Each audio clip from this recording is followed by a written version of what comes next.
Hello guys! Ito na yung tarot card nyo for today. Pero bago yan, mag-ano muna tayo, singing bowl.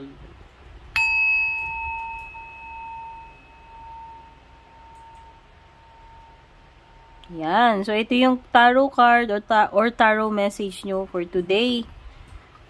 Kung di pa po kayo nakakasubaybay sa ating YouTube and Facebook, please don't forget to like, follow, and subscribe. Personal readings, dumiretso po kayo sa ating FB page.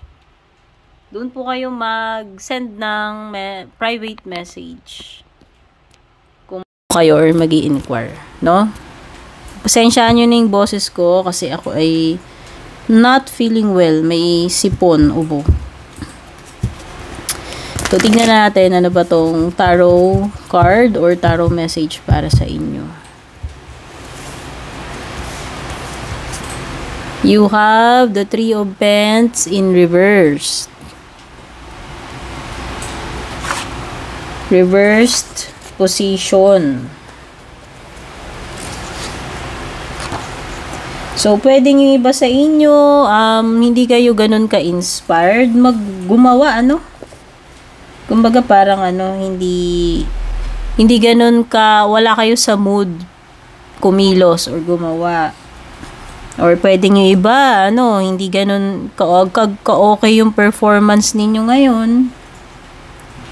Yung iba, wala kayong sense of direction sa ginagawa ninyo. Pwedeng yung iba naman, hindi kayo satisfied ngayon sa current job ninyo or sa ginagawa ninyo dyan. Pwedeng iba, maka-experience din kayo ng delays or disappointment. Pwedeng iba, bored, no?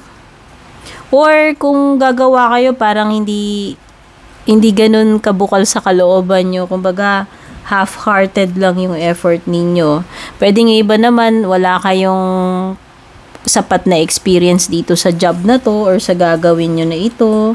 Or you have lack of knowledge. Or inadequate yung skills ninyo. No? Or inferior yung ability ninyo pagdating dito sa bagay na sinasabi na gagawin ninyo. Or pwedeng kayo, yung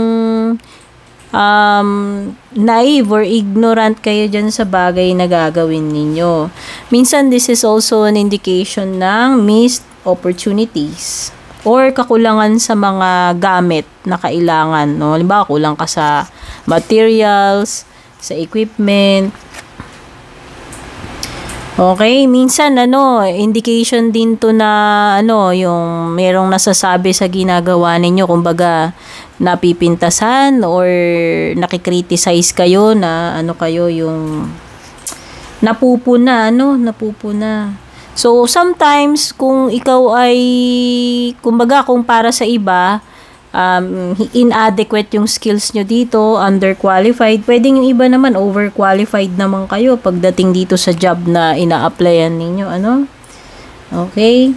So, ayan. Basta itong card na to, pwede rin ang meaning din ito is lack of unity or cooperation. So, pwedeng may mga tao na hindi sila willing tulungan ka dito sa sa gagawin mo. Or sasabihin nila tutulungan ka nila pero hindi ka naman nila tutulungan talaga, So yan, minsan pwedeng ang ibig sabihin nito akala mo kaya mo yung trabaho. Parang feeling mo kaya mo mag-isa pero hindi mo naman talaga pala kaya. Parang masyado kang you're too proud to ask help from others kahit na alam mo na kailangan mo ng tulong ng iba. Ayan. Okay?